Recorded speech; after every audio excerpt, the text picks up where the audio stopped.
I'm predominantly here to speak about the Special Constabulary, but it's worth understanding a bit of the context in that I also oversee anybody that volunteers for our organisation, which totals around about 3,000 people, which is a representation of roughly 30% of actually our paid workforce. So our volunteer contribution is significant and something that we take very seriously.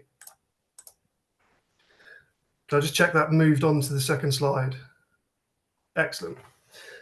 So the Special Constabulary, so the reason I'm here is the Special Constabulary represent our volunteer law enforcement arm within policing in England and Wales. They are volunteer police officers, most simply put. In fact, I think I and several other people over here would prefer that we call them volunteer police officers. That may well happen in due course, but not yet. They carry the same powers and act under all of the same legislation as our regular paid police officers. In fact, to members of the public, I would be surprised if very many people were able to discern the difference between our volunteer officers and our regular officers. And as a consequence of that, we have high expectations of standards for our Special Constabulary. This is not a group of individuals that we seek to bring in to just kind of help out and to top up the numbers. We appreciate that the public would see them as a uniformed police officer and very unlikely to be able to discern the difference. So a consequence of that is that we have seen, particularly more recently, an increasingly significant amount of training requirements for them. Policing over here has become far more professionalised in recent years, which I think is an improvement. But when you're asking people to do that on a voluntary basis with very much reduced hours compared to paid officers like myself, that then becomes more difficult. As has been mentioned, we, like I imagine probably everybody on the call, we have seen a significant decline nationally in our Special Constabulary. Thames Valley Police is no exception to that. We have had a really significant downturn in the numbers of specials that we have. Just over a decade ago, our force had slightly more than 700 Special Constabulary officers, which is probably not far off at the time, about a 20% representation compared to regular paid officers, a really significant cohort of individuals. That now has dropped to about 200. Something has been replicated across the country. It's not unique to us. So it's really presented a challenge in terms of, for those of us that see the value in volunteer police officers and the additional skills and life experience and just everything that bringing volunteers into the force can bring, it's really presented a challenge in how do we make sure that this fundamentally is a sustainable thing that can continue. Because I think Dr. Britton and some of the work he's been doing, it's getting almost to a tipping point here in our country where I think certainly there are some forces who are thinking we might not be able to continue doing this. Actually, the investment that's required versus the return on that investment that they're seeing is just making them question actually whether it's a sustainable resource. I've been enrolled for about 4 years now. When I came to my post, we, like many other forces, were one that were not investing in our Special Constabulary or in fact in any of our volunteers. We were fortunate that we still had a fairly large body of volunteers contributing towards the organisation, but really that was very, very much a legacy of some good work that had gone on in the past. We had not put any kind of contribution into our specials or volunteers more widely for a long time. I wasn't satisfied with that. I saw it as an opportunity to bring some positive change to certainly policing where I work. And around 2 to 3 years ago, I made a proposal through what we call an annual planning process, which you don't need to know the details of, but effectively it's where big budgetary decisions go within our force. And I made a proposal that if Thames Valley Police would invest in me and a team that I wanted to build, I would create a cohort of volunteers in the wider context, but specifically an improved, more equipped, more valued Special Constabulary that would deliver frontline policing for Thames Valley Police cheaper than we can achieve with paid resource at a time when fundamentally money is extremely important. I had a sympathetic Chief Constable, and ours was the only bid that year that was approved out of anything that was considered not force critical. We were very fortunate.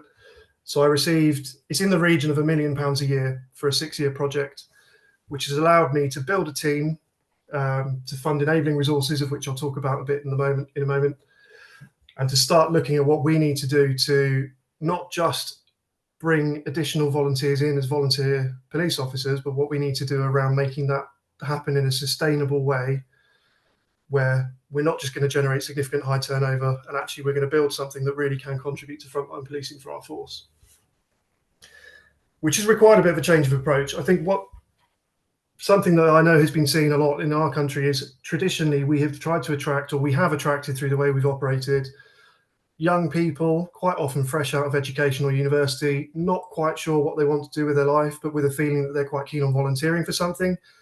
If I'm honest, it's also quite an easy way to build your CV in something that's important and is meaningful and will look good for paid employment in future.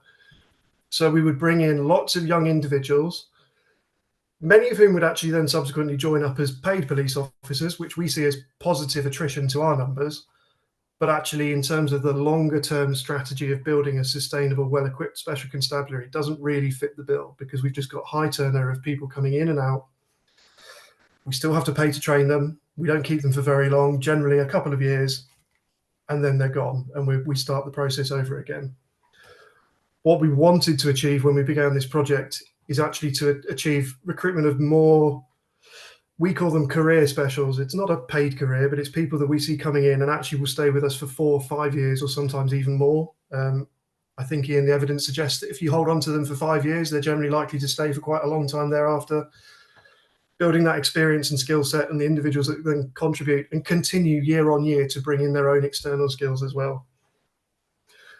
We also were underrepresented with females in our special constabulary, which is something that we've sought to address, and actually an issue that exists across the whole of policing in the UK and Great Britain is underrepresentation from minority ethnic backgrounds. So where possible, we wanted to see whether our recruitment strategy could address that, and fundamentally we could bring in more diverse people, because the way I see it is our special constabulary, they're not just police officers, they are representatives of the communities that we police. Very important thing here in the UK, we police by consent. We want to have people working for us that the people out there in our communities that we look after can recognise and can empathise with and understand and feel that they're being policed by their own people.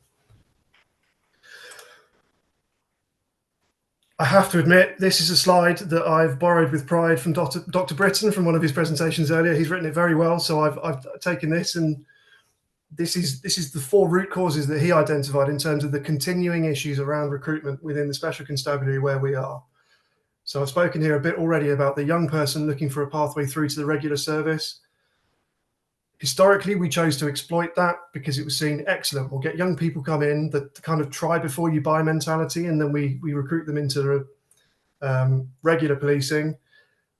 As I've said, not particularly sustainable, but equally we have begun to struggle to find those individuals. I think probably COVID caused people to seek other avenues to volunteer. There was a big push towards our National Health Service, which attracted a lot of people.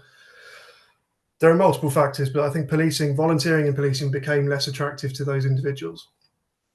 We also, across the board, saw an extremely high onboarding attrition rate. So you could generate that interest, but in reality, 90% of those people weren't even making it to training. So huge investment in getting people to apply and seeing them through that process, but without much output at the back end, as it were.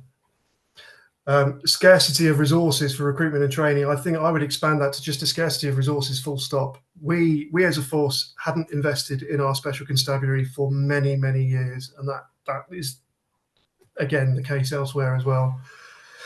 And that lack of investment not only directly affects recruitment and retention of your specials, but I think for us, I also identified it creates a culture where if we're not investing, we're sending a message that we don't value these people. So our regular resources equally don't value these people. They begin to see them as an inconvenience. If the force isn't investing in them, why should I? It goes on.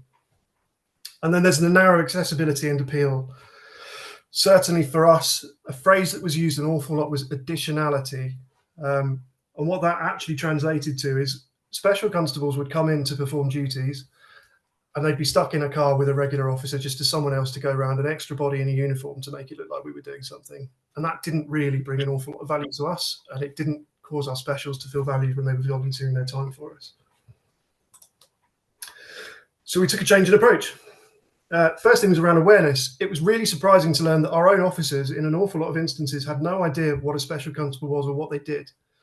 So we had to begin from within, improve awareness, share the fact that these were people that can do your job with you. They can do everything you can. They are a valued resource that can go out alongside you and help you.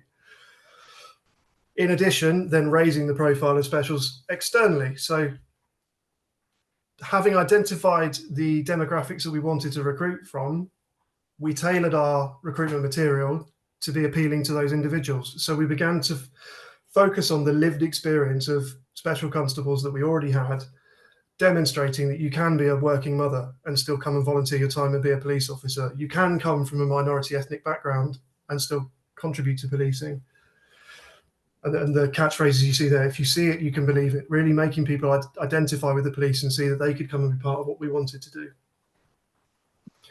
We then moved on to conversion of that awareness into actually achieving applications and people that were interested in coming to us.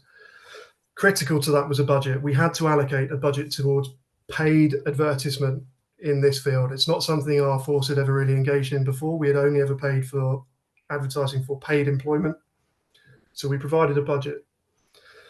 I said here we switched to high intent platforms. Historically, we had relied very much on social media, on media in general, just kind of putting things out there and hoping it would work for us. We switched to platforms which will vary country to country, but effectively, if you think recruitment platforms that operate in your area, we began to advertise our volunteer roles within those recruitment spaces. So it isn't people just coming across our adverts because they happen to be on Facebook or X or whatever social media platform they're using. It's people coming across our opportunities because they are actively looking to engage themselves in something, and then monitoring the CTA, the click-through average. So for as many interactions as we get, what does that then actually translate to in terms of applications? And using that as a tool to assess how successful are these platforms. Do we really want to continue investing in something if we're not seeing a decent CTA from it? Measuring and monitoring is critical. Decide on your measurables, whatever that is that's important to you. Record what you're doing, why you've done it, and the outcome from it. I've talked about click-through average. It's also really important to monitor how many applications you're getting versus successful candidates, because you want to make sure you're attracting the right people. So just because you're getting lots of applications coming from one particular platform, if they're not translating into the types of candidates that you want, then you might consider moving to a different platform. And critically, establish your baseline before you start. You need to know where you're coming from to understand where you're getting to as you move through the process. Recruitment, it sounds really simple, but we just improved the process. We found we were losing lots of people because we would send people through background checks and vetting, as an example, and it would take a really long time because we would always prioritize our paid resources and our paid officers. And if somebody wants to volunteer and it takes them 18 months from the point of application to actually be able to put the uniform on, it's difficult to understand why lots of those people then drop out. So we made the process more efficient. We've provided mentoring and support to people that are applying, and critically, we've filled enabling resources. So we have our own vetting officer now. When somebody applies to be a special constable, they all go through the same person. We are able to prioritize. We get them through as fast as we want to and we need to. And that applies at every stage. We have our own trainers that we pay for. We have our own accreditation staff who monitor specials progression through their accreditation process. At every phase that is critical to the attraction and recruitment of an officer, we've made sure that we have our own dedicated resource that is focusing on that area just for us, so we don't get bumped down the queue because something else is more of a priority.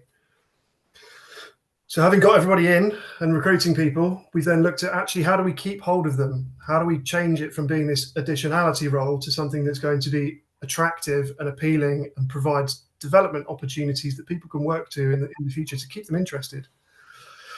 There's loads in this space I could talk about, but fundamentally we've increased opportunities. We've provided loads of training opportunities. We've got specials that can ride off-road motorcycles. We've got specials that we've trained in driving 4x4 vehicles to be able to police big, very big political state visits that we have in some of our more rural areas. We train our specials to drive police cars on blue lights, which is not something that's done very often across the UK. There's lots and lots of stuff that we've made available to our special constables to mean that they can actually not just volunteer, but volunteer in something that's enjoyable and fundamentally fun. And the thing I'd say with that is you have to be brave in allowing them to take on those responsibilities. I think currently the only thing that is off the cards for us in terms of a volunteer police officer is carrying a gun. Now, I know that will be different for many of the people on this call, but for us, when you think probably less than 5% of UK police officers that are paid carry firearms in that sense, that's literally the only thing that currently we don't say our specials can do. They can drive police cars, they can carry all the other equipment that we've got, taser stun guns, the full gamut. And that took a bit of time to convince some of our senior officers that actually it was okay to sign off on that.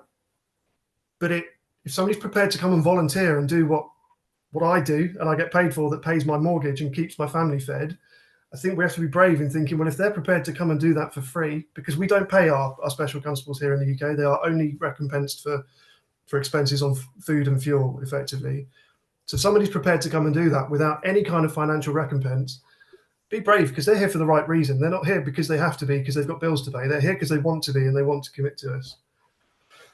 And then providing appropriate training and continuous professional development. There was nothing for specials in terms of training, and that just contributed to the culture of them feeling like second-class citizens, really. So by making sure that wherever possible they have access to everything that regular paid officers have, we've really found that they've come on in terms of how they've contributed to us. So I'm finishing up now, I promise. So the outcomes. Last year, we saw the first increase in our special constabulary establishment in over a decade, roughly a 7% increase versus when I don't know what the data is now, but certainly when I was figuring this out for another meeting, it was about an 11% decline in that last calendar year. It will be even more by now, I'm sure. We've seen an increase in applications from female candidates, and actually we have an increase in percentage representation of female special constables. 37% of our applicants in the last 12 months have been from minority ethnic backgrounds, which outstrips regular recruitment by an enormous percentage. They are really struggling where they want to see the same in paid employment. We are leading the way very much in terms of minority ethnic background recruitment. We recruited 69% more officers versus 23-24 and 124% more officers in 22-23. Our attrition rates are significantly reduced on where we were before. We've got far fewer people leaving us. And our contributed duty hours from specials is up 50% from where our project began. And actually, I've run the data again today, and it's even more than that now. We saw just under 60,000 hours of volunteer policing last year, which, if you work it out comparable to the cost of employing a regular police officer, that's just over £2.5 million worth of policing. So if I take you back to the beginning, we're £1 million worth of funding per year for the whole of my command, just the special constabulary element. So 200 officers out of 3,000 volunteers is giving us £2.5 million worth of policing. Wow. So we've shown that this can work. We've now got proper buy-in from our chief officer team, and we are continuing to surge forward, hopefully. Any questions? I'd be happy to take them.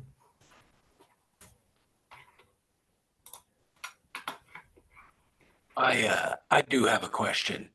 So you talk about your recruitment going up, but what do you think is the major cause of the recruitment going up? Because after COVID here, we've seen a drop, and trying to match poor economy with volunteerism in the United States, volunteerism is pretty much down.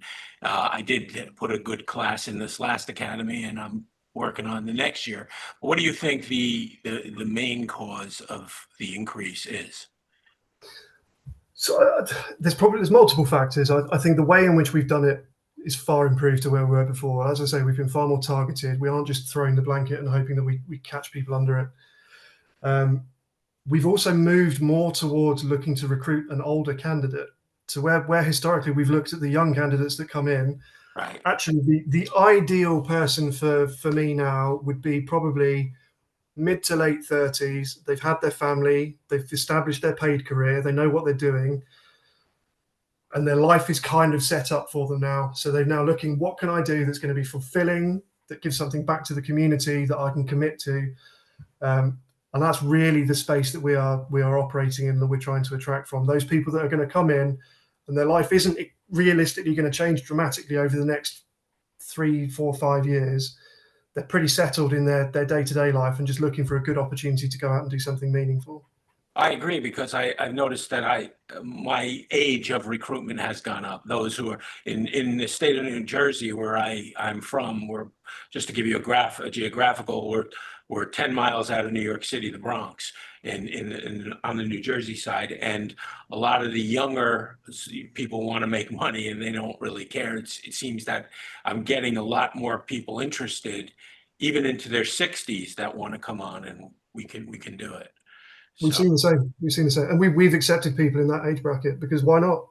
Yeah, why not? That's right. It's not all about fighting people and rolling around on the floor, is it? There's so much life experience and skill set that people can bring in. Why wouldn't we start looking at older demographics? And I tell you, discipline wise and rule wise, I seem to be doing better in the 35 plus mark, because you could give them an order and they follow it and they understand the quasi military decorum, Peelian's reform, they get it all. They certainly get it all. And, I'm happy that I made the right choice there. And I'm glad you confirmed that for me today. Absolutely.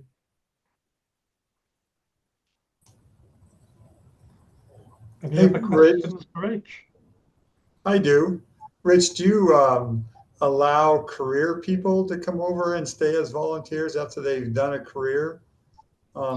We do, yeah, absolutely. And in fact, we've really simplified the process because we found, and actually particularly with officers that have a specialist role, is they get to the end of their career, and with the way policing has changed over here as well, we've got people that are retiring in their mid 50s, not even yet 60, who are doing something they love. They've spent 25 years building themselves into this specialist officer. So our roads policing team, as an example, people that go out and police the motorways, we're seeing quite a few people saying, oh, I'd really like to carry on doing this. And from our perspective, why would we not? Because they've already got all of that training. And actually, we allow them to come back immediately as a volunteer and retain all of those certified skills.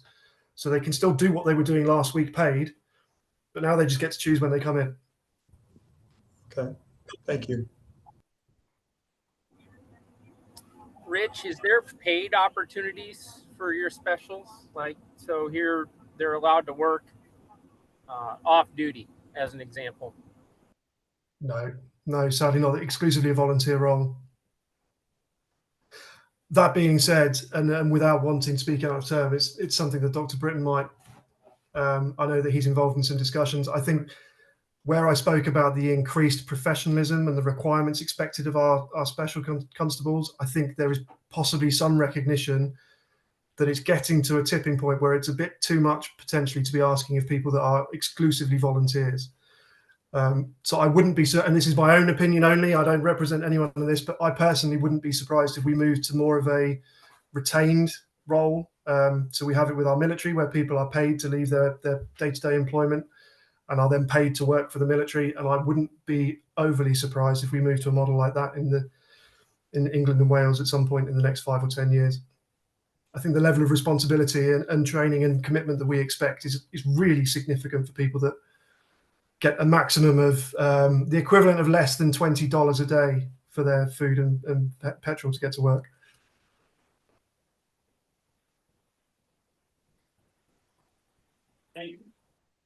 So, Rich, another question. You said 18 months for background check. Did I hear that correctly? That was certainly the case for us and for other forces previously. By paying for our own resource to complete those checks, we've reduced that down to about 2 or 3 weeks now. Yeah, good. Yeah, we are about three to 5 months doing it, right? So 18, yeah, I would walk away. Of course. Why wouldn't you? It has been a huge problem for us in the UK, but some forces it takes a year to process that vetting application. And obviously, if you're awaiting a volunteer role, the reality is life's probably moved on. I'm sure some people have forgotten they've applied by the time we get around to engaging them for training. Okay, thank you. Any other questions? Oh, well, thank you very much, Rich, for really informative sense of the position in the UK and Thames Valley. Really, really helpful. And I believe you need to go off now to pick up your I son do. from football, or should we say soccer for some of the people in me? I'm more than happy to be contacted outside of this, though, if there's anything that people didn't feel they wanted to ask a question now or think of something later. I'm more than happy to be contacted subsequently. So please feel free to share my contact details if it'd be useful. Thank you, Inspector. I appreciate it. Thank you all. Yep, really appreciate it. Thank you. Okay, Thank well, you. our next speaker, who I believe it's about 8:30 in the evening in Estonia, we welcome Lena Puck, who is the National Service Manager. She has the lead responsibility strategically for the volunteer assistant police across the whole of the country in Estonia, working with the Estonian Police and Border Guard Board, I think, which always feels like a bit of a mouthful. So very much welcome to you, and look forward to what you've got to share with us. Thank you, Ian Burton. I'm very happy to be here. I'm happy that it's first time for you as well, which means for me as well. And I hope my English is understandable. And if it isn't, you can then Ian or Ross can help me out. I should do my little presentation, and afterwards I'm happy to answer the questions. Now I'd like to share.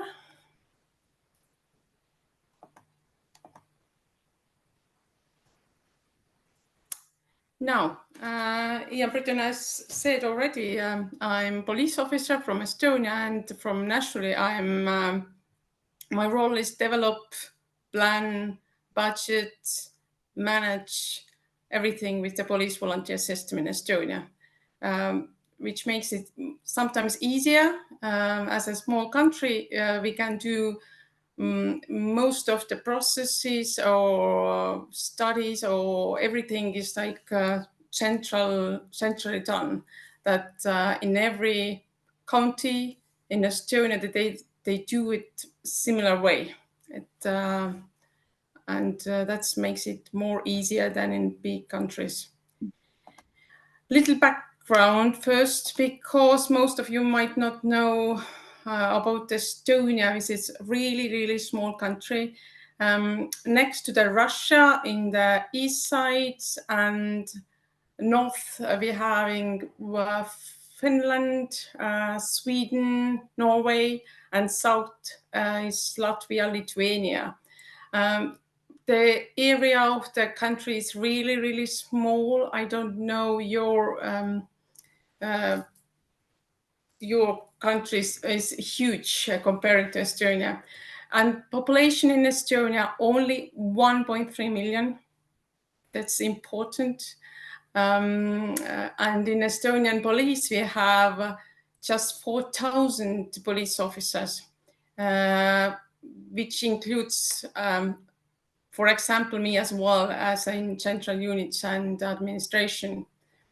The newest number of auxiliary police officers we have is 1,339, which is really, really great numbers comparing to police officers, which is 1/3 of all the employees from Estonian police, actually. We have the same uniform with just minor differences about the name and the badge on the sleeve. Otherwise, we have the same equipment, including firearm, if you have done all the training. The biggest difference, our volunteers don't have investigative rights, which mean everything you have to do some protocols or some investigative documents, then they are not allowed to do. This is all the paid officer work. Otherwise, and that's the biggest difference. There are small differences more, but I'm not going into the detail because it's very hard to explain. And of course, we have a strategic goal for the Estonian police to grow 1,500 auxiliary police officers on total. We almost agreed with Ministry of Interior, the same number. because they wanted years and years to have 3,000 auxiliary police officers, which made our recruitment really, really hard to ever get these numbers. And I'm working as centrally, but we have 4 prefectures, as you see on the color on the map. And in every prefecture, we have 1 coordinator, which helps me to bring in all the processes in the prefectures or all the developments that we have. And paid officers are leading the volunteers, which mean all the volunteers are led by police officers. That's maybe the background. I joined with this position in 2019, end of the 19. And the first campaign we had to do was 2020 because the task came from Ministry of Interior and we had to recruit almost 500 auxiliary police officers, and the time cap was for 6 months actually. That was really, really challenging. They just hit me with money and let's do it. But it wasn't that easy. That is not only to invite people to join, it's more. It's all the training, the uniforms, all those what you have to do to get them ready to go on the street. We did. We hired a company. They did a promotional video, posters on TV, online, and the parallel was activities in the community, the smaller community, and that was throughout the year. There was lots of impressions in online. It was over 3 million, and it was more than expected. We didn't think that it's so high. And the best advertising worked on Facebook and Instagram. We targeted all the people, actually, from the years of 18 to, I don't know, as old as they want to join. And the video goal was to show that the patrol work is not the only one what you can do to help police officers. And in TV was the clip more like, if they asked afterwards where was the visibility intense, or the people remembered it more, and that was TV mostly. And of course, as you see, the number 344 volunteers were recruited this year. But I had to say that I looked at all the numbers the year later. We had more leavers as well as usually, which made me think that if you do the big campaigns, then the people join in just looking the great video, or they don't dig in what this really means for them, how many hours they have to train, what is expected. And I think the campaigns bring a temporary growth, but as parallel, you have to think how to keep them motivated, how to keep them interested. And I have had opportunity to interview a lot of our volunteers, and most of them they say that the motivation is coming from the inside, not that you can do it with your organization, which means if you are not ready really inside in your heart to join in, then you are not staying. Young people, they are staying, as in Britain, you have heard in the Great Britain, they join just to, they want to keep the foot between the door, that's just to join with paid service.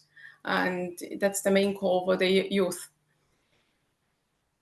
But we are happy one, because about over 200 volunteers join the police each year, and we don't have to do actually like anything.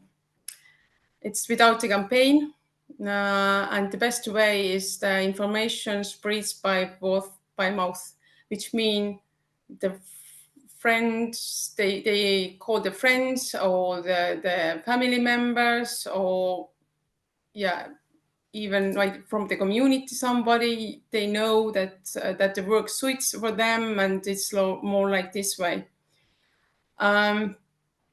Of course, the greetings and stories of experiences is shared in online. We do it every year on the anniversary of the auxiliary police. And of course, in the end of the year, which is the 15th of December, is the International Volunteer Day. That's day we do as well to then they pop up lots of videos or stories about the police volunteers. In local community, of course, local people, the group leaders, they do in the local schools, newspaper. This is like just in the community what they do. And the new thing what we, I think we started last year, in the police cars, there are always like the numbers of police, like regular police, but we put their advertising sticker as well that I try to translate it. It's like become an auxiliary police officer. And it was like the web page address there as well, where they can see what they have to do if they want to join in. Of course, I have to say that we have lots of leavers as well every year, which means, as you see, we are not growing as quick as you think when the volunteers are just coming and knocking the door. Lots of people are leaving as well. Of course, we have like 40% of our leavers are becoming police officers, which is really good.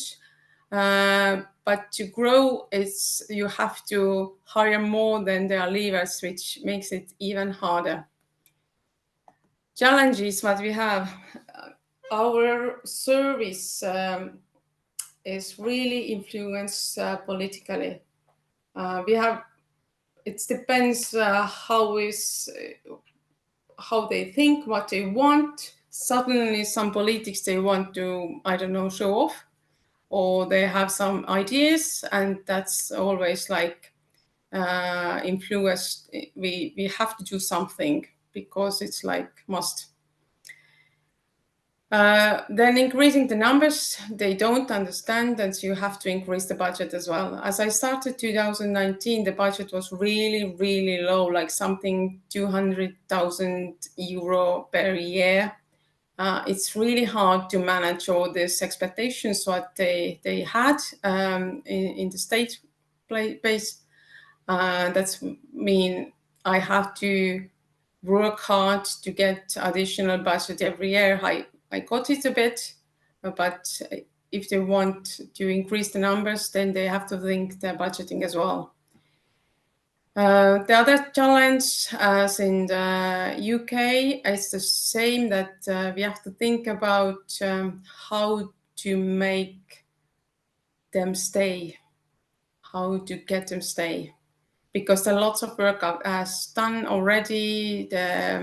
All the equipment, the uniform, all the trainings, and it's just losing the money if they're just coming and going, coming and going.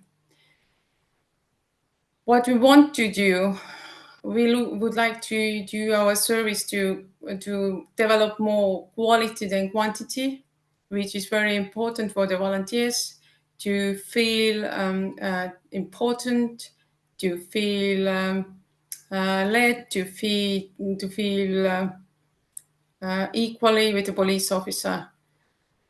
And of course, we have the region like Eastern Prefecture, which means recruiting there is really hard because there are not so many people. We don't have there too many Estonian citizenships. We have lots of Russian-speaking community there, which means we don't have people. We can do great campaign, but we don't get the people from there. That's these difficulties. Newest what we do at the moment, it's actually very fresh and it's not ready yet. But this year we hired a professional company to help us create a strategy, communication strategy. So far, they have done survey interviews, analyzed it, and at the moment they are creating some paper all together. What was the goal? And we want actually to raise the reputation and awareness of what the auxiliary police can actually do. The study showed the same, that lots of people don't know what auxiliary police actually can do, or because of the name as well. In Estonian, it's abi politseinik, and the word abi means help. And lots of people don't want like that. Just the help means like you are not, I don't know, in the same level. You are kind of helper. And that makes lots of people think that they don't want to join. Some findings, what I share with you is they found out the person who is actually suitable to join. The person has to be proactive, emotionally stable, responsible, and has a good cooperation and communication skills to join, to be assistant police officer. And it's not suitable for someone who joins for status or just who is dominated by personal interest or has poor adaptability, communication problems, and low stress tolerance.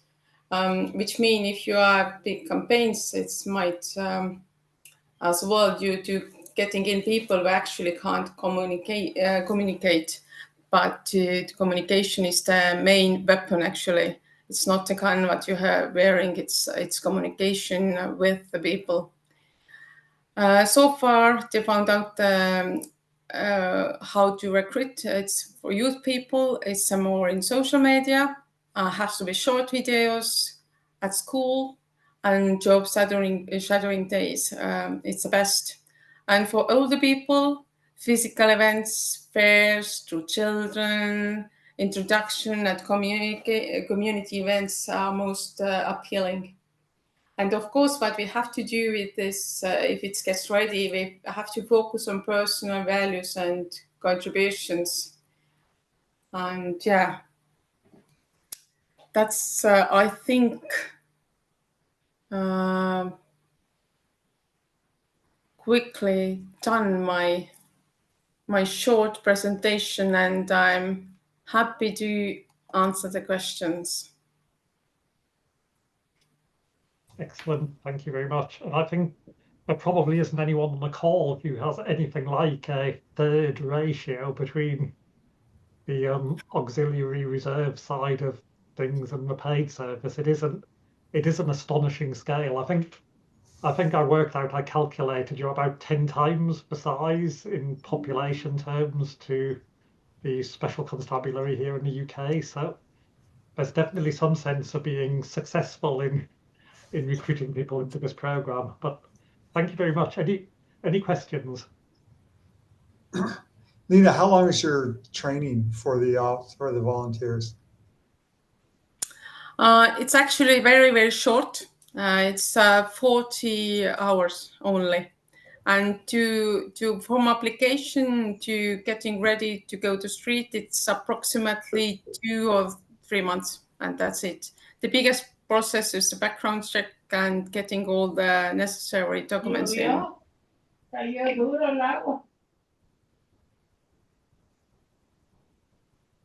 So they do about a 40-hour training program, and then they work with others. Yeah, with police officers. First of all, they are like third person in the car to getting the like real life learning as well. And then they grow and grow, and sometime like after 100 working hours, they can be actually like the second member of the patrol car. In Estonia, you have 2 persons minimum in the patrol.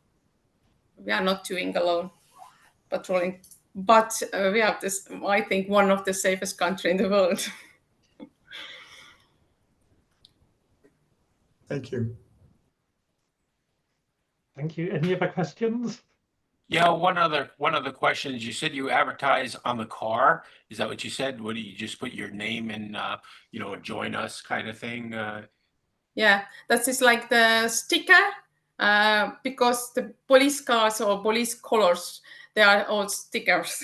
Yeah, and that's, we put a sticker, just join with the auxiliary police, and just a web address behind it, and that's okay.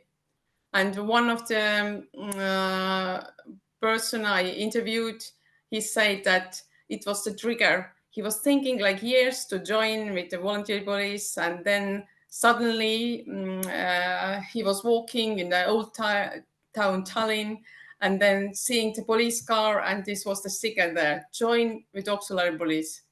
And that was like, okay, I do it. It's like sign, I have to do it. And yeah, it works. I like that. Any other questions? Well, not really questions, just I'm well surprised by your presentation, and you don't have to worry about your English. It sounds excellent, but it's a whole different world. So it seems always, or it seems your country is totally depending on the auxiliary unit. I think they couldn't make it with you based on the numbers and what you're looking for. So that's the way it looks to me, for sure. That's so and so. There has been now decreasing numbers of police officers, and now they doubled the opportunity to start studying for police officers at police academy, which mean they didn't really, they knew it actually, that the people are getting older and they have to recruit more young people to getting police officers, but they kind of didn't start to increase the numbers of cadets to become police officers. And now they have the problems that we might have not enough patrol officers on the streets. And of course, auxiliary police is very important person to help it out. But there is a campaign like turn over or study, try the new path of career, and they invite lots of people from different backgrounds to join police and changing the career. It's like career changing program in Estonia, and lots of people are joined now to be paid officer. And the other thing we now created is crisis role for volunteers. There is a crisis unit, which we are at the moment, it's like in the beginning process, but already we have like, it was 160 persons from the police volunteers who made application that they can join with this unit and help out when it's really, really, really hard times. It's almost the hard crisis or before the war, if it has to happen. And then they can come help us. They don't have to go to the military. They have like engaged with police then, not the military service. and they can walk out from there. They like everyday work as well to join the help the crisis. But that's only very, very high level crisis. It's not, I don't know, small crisis. It's a government decision then calling them out, and yeah. Thank you. We have to be ready for everything. Indeed, yes. A very particular context at the moment in so many ways, isn't it? Well, thank you so much for that, in a very different context and probably a new context for lots of people. So really interesting, and as I say, some huge success there in terms of the approaches you've had and the numbers that you've drawn in. So thank you very much for input. Really interesting. Okay, well, if we can now move on to Joe, Assistant Police Chief for the and Head of the Reserve Division of Phoenix Police Department in Arizona, who's going to discuss their context. So over to you, Joe. Thank you. This has been very interesting to participate in, because as I listen to the different types of programs and volunteerism, it really is like today, I'm realizing as we look at ours, we actually really have a few tiers of reserve opportunities within our department. We have volunteers that can volunteer from administrative and social events to other volunteers that aren't really, they're not police officers, but they're volunteers that drive cars and help with traffic control, major critical incidents, and things like that. And then we have the reserve program and the reserve police officer program. In Arizona, we have to be fully sworn and go through the exact same training as a police officer does. And as Rich brought up, with us, if you were to go on a call for service where police are called, you would not be able to tell the difference between a career officer and a reserve officer, because they have the exact same training. We get ours. We have a self-perpetuating volunteer program where we allow our officers who, like myself, who've done a career, and then we can just stay in. And that's, as Rich had brought up with theirs too. So we get a lot of our officers, and about close to 70% of our reserve officers are former career officers. And then we have the other 35% are volunteers, real volunteers. I shouldn't say real volunteers, they're volunteers who have other careers and participate. But what I want to do is I want to show you, we run our own reserve academies, and they do a video, and please indulge me in it. I'll save you from hearing from me the whole time, but I'd like to show you the video. And the classes they do a video, but this video really got more into who these people are that volunteer and why they were there. And then could shed some light of where do they come from? How do they join in with us? So if I could have Ross, can you show the video? And after the video is done, I'll step up and make some closing comments.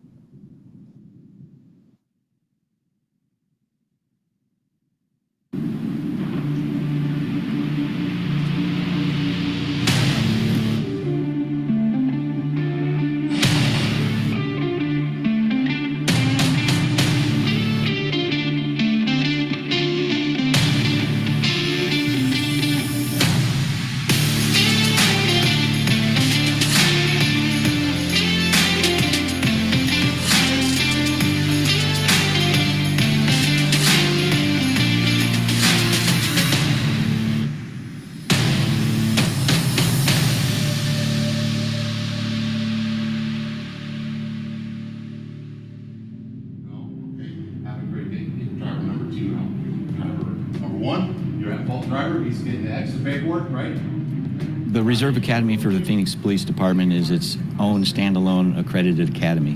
We do, in fact, teach all of the same curriculum, and I would argue that it's more difficult to go through Reserve Academy because of the time commitment. And it's on top of a full-time job, yet they come in 3 times a week and stick it out for 11 months or so. A lot of the reserve recruits have a lot of life experience, and they bring that experience and their education or their professional experience with them. But that also gives them a different perspective.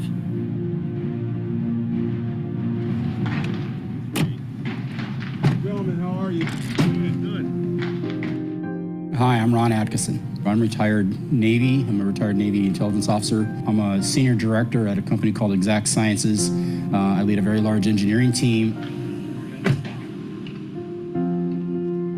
Yeah, my name is Cody Barnhill. I'm a master's student at ASU for HR and employment law and doing this. My name is Maureen Tyner. I'm a nurse practitioner by trade. So this is way out of my wheelhouse, to say the least. My name is Ben Butler. I currently work as the municipal budget director for the city of Tempe.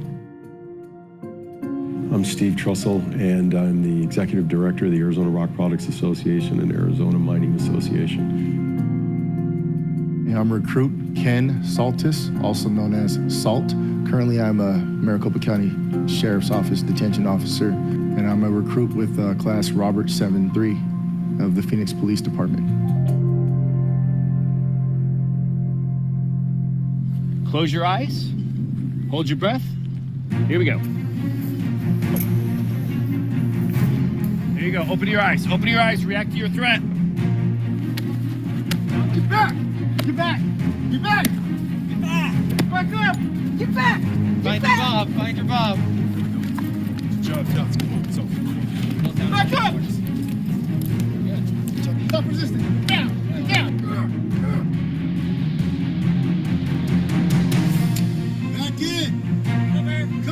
One thing that's pretty universal for every recruit is that you're introducing them to an entirely new world that they knew nothing about. So these folks are all here for free. They're not getting paid to do this job.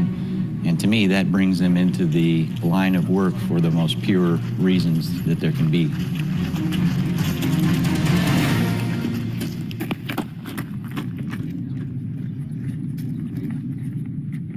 My grandparents were both police officers, sheriff's deputies, military police. Just runs through me. It's something I've wanted to do since I was in 8th grade. Keep walking, to your right, to your right.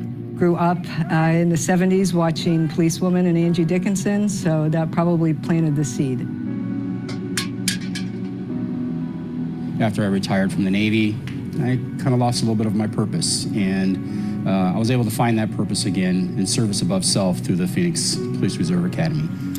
Back in! Having a conversation with the mayor at lunch, just said, hey, what are you going to do about, this shortage of police officers? What are you going to do about this situation? She said, well, we have a reserve program. You going to join? I wanted to give back to the community. I'm 54 years old, so there gets a point in your life where, the bucket list you need to start checking off. At the end of the day, we're called to stand in the gap. If there's a shortage of people and I'm capable of doing it, then I should look into that. So I was homeless for years, up until 2019 when I got married. I was homeless for 5 years, and I've always wanted to get into law enforcement. Didn't have a lot of chances and opportunities. You come bust you in the head. You heard me, right? So I was at Peoria, and I was doing a budget meeting with the chief of police there. And I'm like, hey, you guys are doing good work. Everybody loves you. Maybe I should become a cop. And he's like, why don't you do it? I found out Phoenix Police lets me stay in college and go through the Reserve Academy. So I was like, I got to jump on this train as soon as I can, and that's what I did. I wanted to do it to show people no matter what background you come from, you can make something of yourself. You can just decide to do the right thing. I found the Phoenix Police Reserve Program and saw that I could do it outside of work. And so that's kind of how my journey began. And strike! There we go, there we go. Keep going, keep going. I was surprised at how hard this program truly is. They tax you mentally, emotionally, physically. Obviously it's very academic. You have to know the law. You have to be able to apply the law. you find out what you're made of fairly quickly. There is nowhere to hide in the academy. They will find you out. They will find your weaknesses, they'll find your strengths.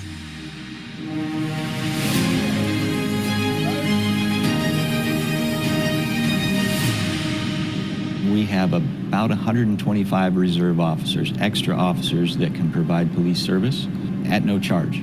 We have a number of reserves that are in investigations, school resource officers, they ride motors, they do traffic enforcement. But we also have folks in detective units and training units and Drug Enforcement Bureau. We've had folks on the SWAT team. Back up toward the sound of my voice, slowly. Keep going. I wanted to come out of the academy with a really cool nickname like Wonder Woman or Captain America, but I think it's going to be Mom. So that's what they've called me because they're my boys. And these are a fantastic bunch of guys. We look out for each other. Yeah, we've gotten very, very close. We're a little bit like a family. It's been everything and more. I mean, the staff are phenomenal, and it totally broadened all my horizons and made me look forward to actually coming to the academy every day. The people here that train here are top shelf, every one of them. They're very, very strict, but they care for us down to the very fiber of their being. I want to give 2 claps and a Ric Flair. Woo!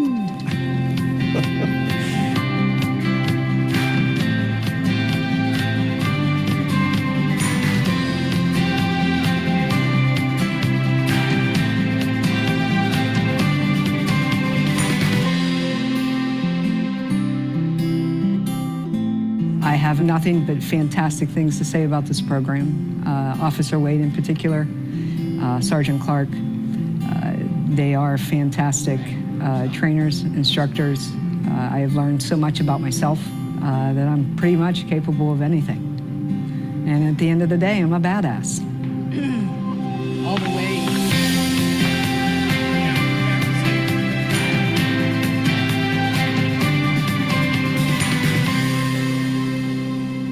We start together, we finish together.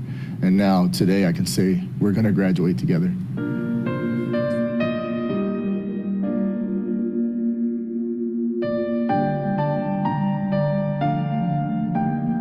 If they think they've learned a lot here in the academy, stand by, because when they get to field training, everything is for real, everything is live, and that's where they will get a whole lot more in-depth training as to some of the processes behind the basics of policing. That process is about 640 hours. I'm excited for that, to see not just what they teach here, but how it's really applied in the field. I mean, you can only get so accurate with scenarios and see what really happens. That's going to be the really hard part, because you're out on the street, you're with somebody that's training you. It's very intense. I look forward to meeting my field training officer, because I have a feeling that's where, putting all these tools into practice is really going to come to light. I would recommend this program for anyone because it has changed my life tremendously. It's been very enjoyable, very rewarding.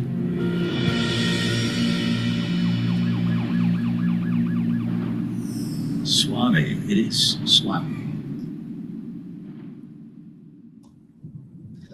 Thanks for indulging me on that one. Dr. Britton, actually, I think you were at the first day, the family day of that class. You notice we usually start with 10. That class turned out to be a little smaller than normal. We usually graduate close to 10. We got 11 in the class right now. The key about that level of policing, well, and actually, I got to go back. I might be remiss. The female in there, Maureen, we're really unfortunate to tell you that she actually passed away. She actually had cancer, and probably had cancer in the class and had succumbed to cancer. But you'll see the type of people that we shoot for, and very, very interesting in the motivation behind them. But I think we're a little different than a lot of you, because the numbers you guys have presented, Lena, is amazing. But I think that might encapsulate some of the other portions we have. But in Phoenix, they have to be fully engaged, and they actually go solo. So by the time they're done, they go solo. We average about, usually close to 10 a year, and from those type of classes, and then guesstimating we probably get about 25 career people that come over. But we also have people that retire, done it long enough, and they go out. We're currently at 155 officers in our program. So that's about what we do. Any questions?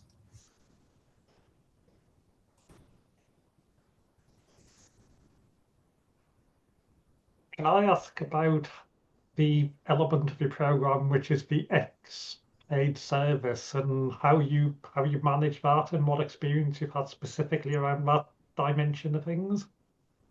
About people who come from paid service to reserve? Yeah.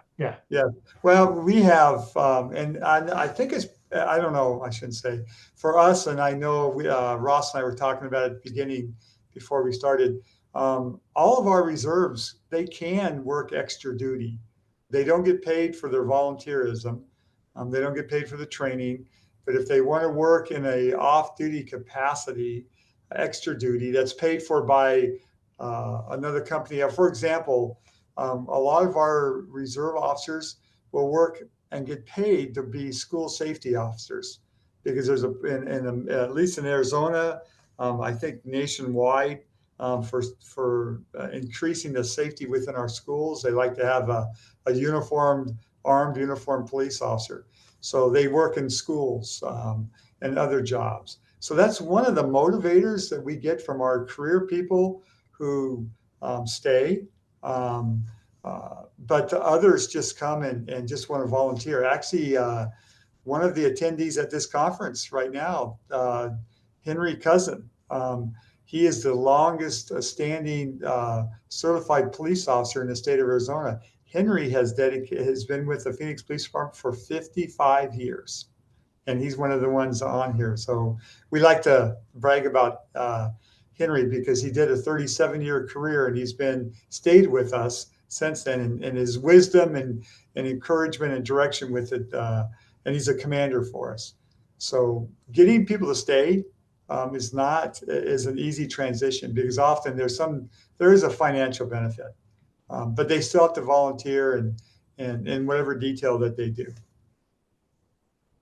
And we've had homicide detectives stay, helicopter pilots, motorcycle officers, school resource officers. Again, it goes back to, I'm not sure, I think it might have been Rich that made a comment about they've been doing it for so long, why not stay and continue to volunteer? So I do like some of the ideas that have come up here so far today too. I like it. If you see it, you can do it. I like that approach. And focusing on the younger generation and the older generation helps us. Thank you, Doctor. Absolutely. We've got a question in the chat, basically, I think, asking whether Arizona has a particular codification of reserve programs, training requirements. So it's for a state definition of what people need to do in terms of a reserve program. Yes, well, because every one of our reserves are fully certified peace officers in the state of Arizona, they have to meet the state requirements for a police officer. So you can volunteer. We have a volunteer program where it's not armed. It's you can do. We have, and actually, you all have really encouraged me to really combine the two together, at least as we talk about them, because we leave out a whole group. We have literally. Actually, I don't know how many we have. I would suspect probably maybe 200-300 people that volunteer, that are retirees or just citizens that volunteer in other components. But I'm going to learn a little more about that, so I can share that with you all in the future too. So I can give you more of a holistic approach.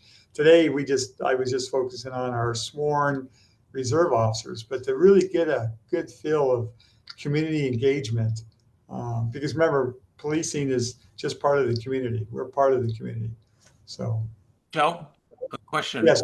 I was interrupted here in the office by one of the bosses, but I I saw the video, most of the video, and I noticed that you didn't show a lot of the physical. In New Jersey, they're very crazy about physical, so it really prohibits older people from doing it.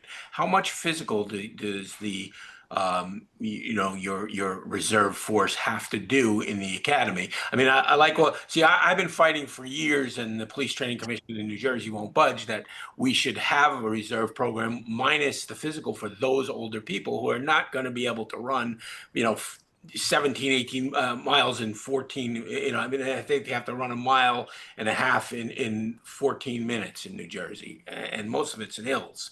It's very difficult as you get older. We only make you run a mile and a half in 9 minutes in Arizona. No, I'm just joking. Just joking. No, well, you'll notice that like Maureen, was 54. Right. We have to maintain the state standards. And our state standards is, and actually our sergeant, our career sergeant's on this here, but we managed to get people in their 50s frequently in our academy. In fact, the academy we have right now, we have a couple people that are in that age limit. But to be very direct, we have to, by state law, we have to maintain. It's probably the same as yours. We have to maintain it. So, but our academy, because it's 11 months long, helps them get into it. You don't have to be a super athlete. And I think that video will show you there's a few in there that, they're not the most best example of physical fitness, but they can get the job done. Well, you and I know, and I'm sure everybody else, even around the world that's listening to us, know that most of the job is here now, and less was. When I started in law enforcement in 1987, six rather, it was a little different. We're hands-on, but because I'd like to see older. I'd like to see New Jersey change a lot of its laws, and it's like moving Mount Everest by yourself. But yes, I'd like to see a little bit less worrying about the physical activity, more of the cerebral stuff, and the training, of course, the hand-to-hand, the defensive tactics, all that. That's all great, but having to run, one of our academies up in a ski area, and having to run a ski area is ridiculous. More guys are getting hurt. Even our regular class, who are young men, 25 years old, or young ladies that age and less, are getting hurt and failing out. And in today's world, with recruitment being so difficult, I think New Jersey needs to reassess itself. Yeah. Well, Dean, to close that topic, it's interesting. You have standards to graduate, but no standards to maintain.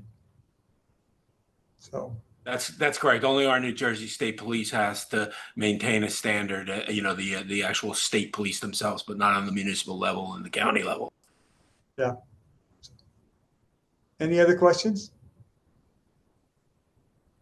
Yeah, maybe one. So do you have actually an auxiliary program, or you don't have one? Or is it just reserve and volunteers, or is it an actual auxiliary police program? Well, we call it the volunteer program. And so we do have a program, like, for example, we have a group of people that are trained in writing tickets at handicapped spots. And they go out, and that's what I would refer to as your auxiliary program. They go out and they go to the supermarket areas and enforce handicap enforcement. We have a group that they drive cars that they're not exactly like a police car, but if there's a serious crash or a big structure fire that the roads can be closed for hours and hours and hours, they'll come out. They're volunteers. They don't carry guns. They're not police officers, and they'll come out and put cones out. And then we have people that volunteer their time to support the infrastructure of the police department. Next time I'll come more prepared to give you more details on those. I promise. Problem. Thank you. No, because it is truly, when you talk about volunteerism and policing, that truly incorporates all of it, not just the armed police officer. The video I just showed you, that's one, and that's probably the most intense, but there's lots of other areas to volunteer. And I think that's very true. I think in lots of programs we've had almost too much separation between the fully police-powered roles and that continuum through to volunteers who are in auxiliary functions or police volunteer support type functions. And actually, I think where programs start to understand it as a whole and pull it together, it is a really good thing. Yeah, well, that's one of my takeaways from today, so thank you. Any other questions of Joe? And can I just check, I think we've lost Wendy, who was going to input for us from Toronto.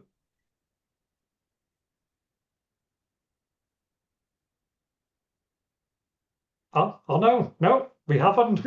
Marvelous. You were just you were just hidden under a code there. Do I have audio as well now? You do.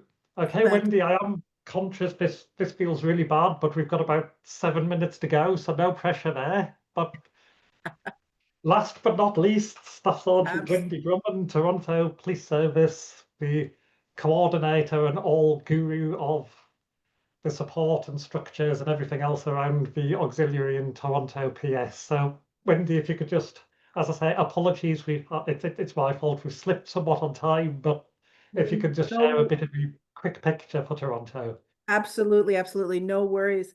I'll just briefly talk about our program. We hire twice a year. We hire 2 classes of 30, so 60 a year. For the most part, we do get the 30. Sometimes 1 or 2 drop off along the way. They ended up get hired by our service as a paid police officer, and other various reasons. But that's what we typically go for. After COVID, I was able to double that. So we had 120 just because we had lost so many people over that span of inactivity. I've been trying to get us back to that. I've been trying to double our class for a period of 3 years, but unfortunately, due to budget, that hasn't been approved. So we're maintaining our 60 a year. Just as a oversight of our class that graduated in May, just this past May. 16 of them were born outside of Canada. They speak 16 different languages: Hindi, Punjabi, Urdu, Tamil, Spanish, Portuguese, Cantonese, Mandarin, Arabic, and Korean. 25% of them had a post-secondary degree, 9 bachelor's degrees, and 4 masters. The youngest was 18. In my time in the role, which has been 3 years now, we've never had an 18-year-old. But so the youngest was 18 and our oldest was 70 in this last class.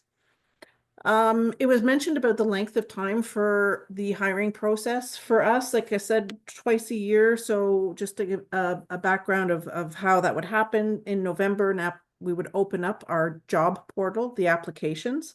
In November, they would get scheduled for an interview. We go through, we vet, we kind of look for certain things, and we select those that we would like to come in for an interview.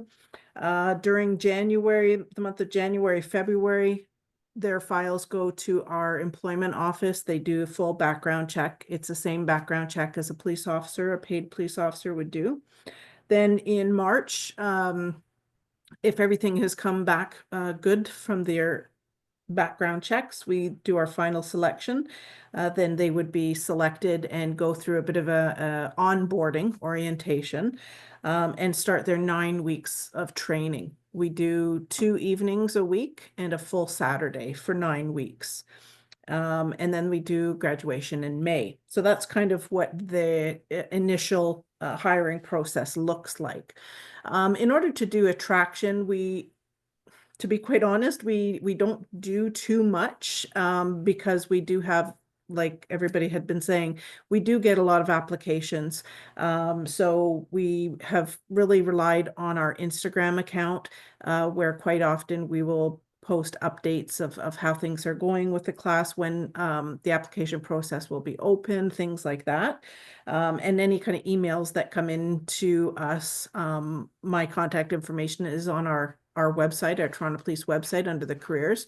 So I do get quite a bit of email looking for, you know, guidance and direction.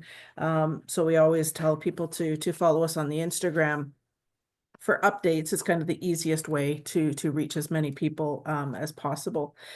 Prior to us posting a job call, we do a general information session, and in that session it's about an hour in length, and we really go through what it's like to be an auxiliary, what's required, the training, the hours involved, what kind of details they'll be doing, to just get a much better understanding of what they're applying for.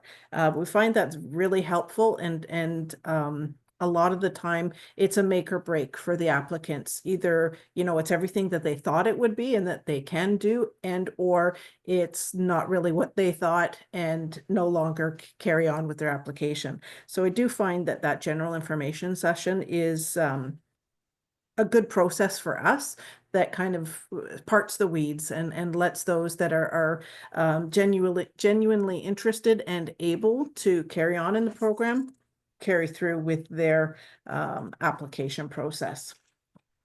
Our auxiliaries are absolute volunteer. There is no paid portion of it at all, and they do not carry a firearm. It's very, you know, strict as to what their capabilities are. They're very limited, but we try, because because you need to retain them. We try to make the program as inclusive and, you know, as exciting as we can. So we have things like the bike training. So we will set them up on the full training so they can ride the bicycles. We have members in our marine unit and who actually drive the vessels. We're expanding to train them on the ATV. We have quite a bit of parkland, so when people go missing, we utilize the ATVs. So that's new.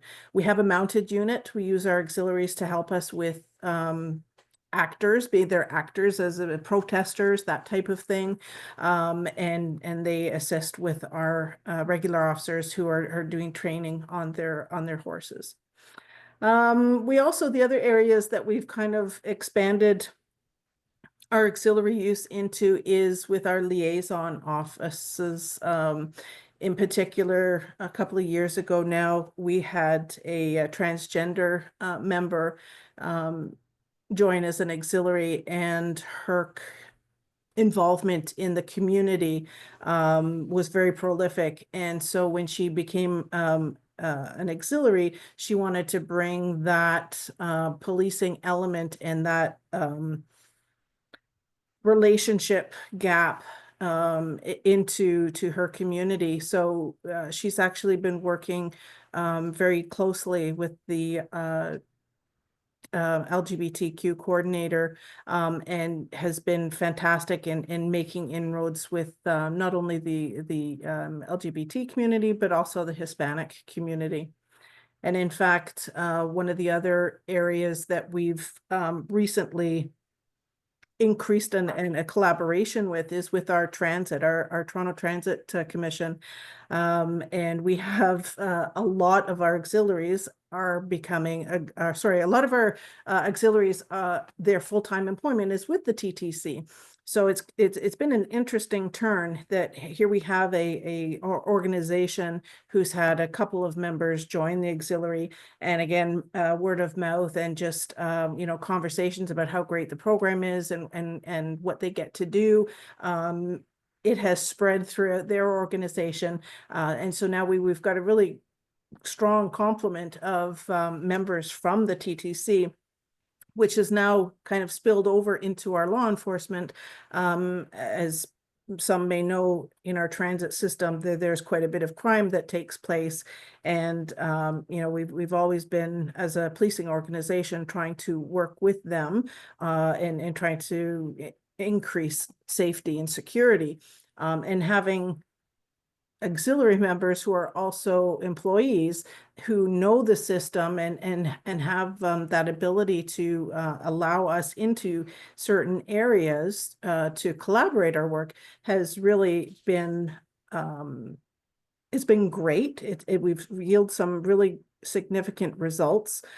We've been having, we call them pop-up events, and it's next stop community safety. And we have our auxiliaries just go and stand within, one of the, not the platforms, but just in the entrance with pamphlets. And every time we do them, they have a bit of a different topic. One of them was hate crimes, because statistically, there's quite a few hate crimes take place on the transit system. And one of these events, because our auxiliary spoke another language and engaged in a conversation with that person ended up reporting a very significant crime to us. And we're starting to see results like that, where auxiliaries have the time to spend to talk to people and not go, radio call to call to call, that, we were able to help that person, where most likely they wouldn't have ever reported that, because just because the time and the place was right. The auxiliary had the time to talk to them, spoke their language, and there was quite a few different things that came into play. But we're seeing some very positive results with having those collaborations with organizations becoming involved as auxiliary members. For us, I think when we look at our hiring people as an auxiliary, we tend to really look outside the box. The age, as you can see, our age range is all over the place. The younger people, yes, we lose 10 to 15% to our parent service. So they end up becoming sworn members or parking enforcement and or special constables, which I think is a good thing. But yes, so we're continually always trying to hire. We look at the language skills, we look at what is their main employment. Is it something that is very connected to policing, emergency management? We've got people that are in that field and are able to join the different areas of our service and actually are facilitators to our own members because of their own skills in their employment. So we look at the roles that we have that we need to do, and don't really look at our applicants as being having that ability to be a sworn member, having that ability to pass the physical, be able to carry a gun, all those type of things. Because for us, I think it's very important for us that our auxiliaries have the time to spend and do things where our trained officers are more skilled and needed on the road, doing the radio calls and that type of thing. I think the real success of our volunteer program is that they do have that time and they have that passion to engage with the community. I think I'm probably running low on time, aren't I, Ian? Or am I good? You are, and it's not your fault. My apologies. I mean that's for the most part a lot of what I wanted to impart. But I did have a question for everybody, if I could. You've got your members are, carry firearms and executing the duties of a sworn police officer. Are they covered by your service legally? So any kind of legal fees, do they pay into the association, and are they represented by the association? In New Jersey, there's 3 different classes of special police officer. Special 1 is unarmed, Special 2 is armed, Special 3 is retired, returning to do school police. But all of them, when you're appointed a special police officer, special law enforcement officer in New Jersey, you're indemnified by the police department. So you can't be in law enforcement unless they have an umbrella coverage on you. So yes, if you hurt somebody or, God forbid, or something happens, or if you're sued, as long as you're not violating criminal law, you're indemnified. Okay, thank you. And same thing in Phoenix. Any other questions of Wendy? And apologies again for having somewhat squeezed you and rushed you in at the end there. Any other questions from anybody? I think what's really interesting about this is that variety of different models and approaches, isn't it? And yet, as I said at the beginning, quite a lot which is in common, despite the fact that our sort of assistant police, auxiliaries, reserves are doing subtly different things in different places. There's a lot of parallels to this, and I always think a lot of fascinating things we can just learn by hearing from one another. Has anyone got anything else they want to quickly add? Because I am conscious that, especially for those of you who are popping up to this perhaps more in the midst of a working day, and also from Estonia, where it's getting increasingly into the later evening, I'm conscious we've already run over by 10 minutes or so. Anyone else have anything they want to add? No, it's just about keeping the carrot in front of the nose. You know what I mean? To keep people getting involved in whatever you have to do, community policing, whatever you have to do to keep people engaged. You know, and let's say you folks from the other side of the pond. It was best said by Sir Robert Peel: "Police is the community, and the community is the police." So I mean, we keep it going. Yeah, and doesn't it absolutely embody this? And So hope yes, to see everybody. Hope to see everybody at the conference too. Yes, absolutely. And as I said, this is the first time of doing this. It feels to me really rich and useful to just hear from the different contexts and learn from everyone.